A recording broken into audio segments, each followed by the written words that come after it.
E se a gente olhar toda essa parte de Intel, tem uma questão específica. A gente falou do Evo, falamos desses pontos. Vale a pena destacar um tópico, que é essa evolução da 11ª geração para a 12ª geração.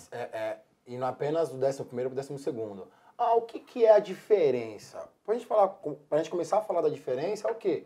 1.7 mais rápido do que a versão anterior. Mas qual que é o benefício, Jean, que eu tenho 1.7 mais rápido? 1.7 vezes mais rápido, cara. 1.7 vezes. E assim, é interessante entender essa questão da geração. Porque todo mundo fica assim, mas geração o quê? Como é assim? O que funciona? Realmente são gerações que a Intel faz dos seus processadores. Então, sempre que ela evolui algo, tem algo a acrescentar. Ela acrescenta algo e aí vou te dar um exemplo. Geração. É porque as pessoas falam muito disso. Aí você estava falando do benefício, Rô, vou linkar essas duas respostas só para não perder minha linha de raciocínio aqui. Uma pessoa vem e fala assim, mas o meu notebook é Core i7, o seu é i5, então o meu é melhor? Então, rola isso. Necessariamente sim e necessariamente não. Porque eu vou explicar o motivo. Existe uma variação aí, que são as gerações. Se eu tiver um Core i7, por exemplo, de 7ª geração e você tiver um i5 de 10ª, o seu processador, ele literalmente vai ser muito superior ao meu. A arquitetura do processador totalmente tem tecnologias novas ali, tem muita coisa ali.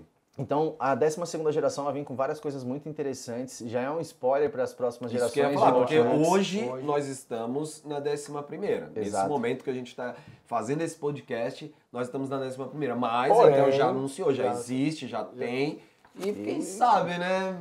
É uma realidade, terá, mas é um spoiler para o futuro. E aí, até falando de spoiler, eu queria comentar aqui de uma coisa interessante. A gente vai falar de conceitos básicos, a gente fala de algumas coisas legais, e tem um que eu gosto bastante, que são as placas gráficas, né? Essa questão de GPU, que é a unidade de processamento gráfico. Isso aí, garoto. Fui eu que fui na sigla. Boa, a unidade de processamento gráfico, quando você tem a sua GPU, ela é uma placa gráfica. Sim. E aí existem as diferenças entre uma placa dedicada, que é aquela placa que serve só para vídeo, ela vai te auxiliar no vídeo, e tem as integradas, a Iris Xe e algumas outras aí, boa. Intel UHD e por aí vai. Mas tem uma novidade no mercado, né? A Intel anunciou em 2022 uma novidade.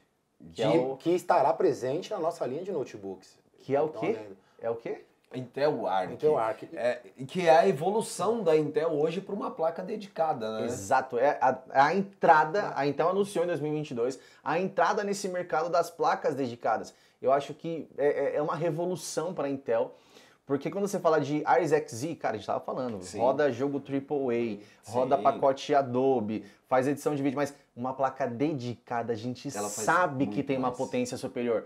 E a gente sabe que tem várias outras coisas bem interessantes. Então é a entrada da Intel nesse mercado de placas dedicadas e vai trazer pra gente aí 3 placas de vídeo dedicadas, que é a Intel Arc 3, a Intel Arc 5 e a Intel Arc 7. Seguiu o necessariamente padrão essa é a ordem, né, de potência de cada uma delas. 3, 5 e 7. A 7 é a mais potente de todas. É igual o 3, 5 e 7. É uma referência. Basicamente, é uma referência, mas a Intel Arc 3...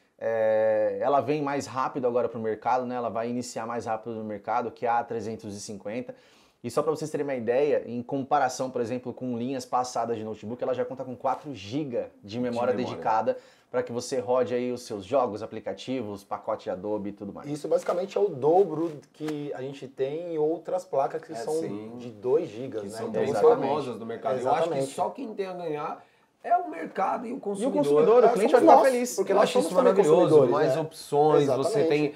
O mercado aquece, a gente tem preços mais acessíveis e, cara, consequentemente, um produto melhor. Você tem uma potência superior, você tem suporte a Ray Tracing, que é uma experiência... que é o futuro. É o futuro do jogo, né?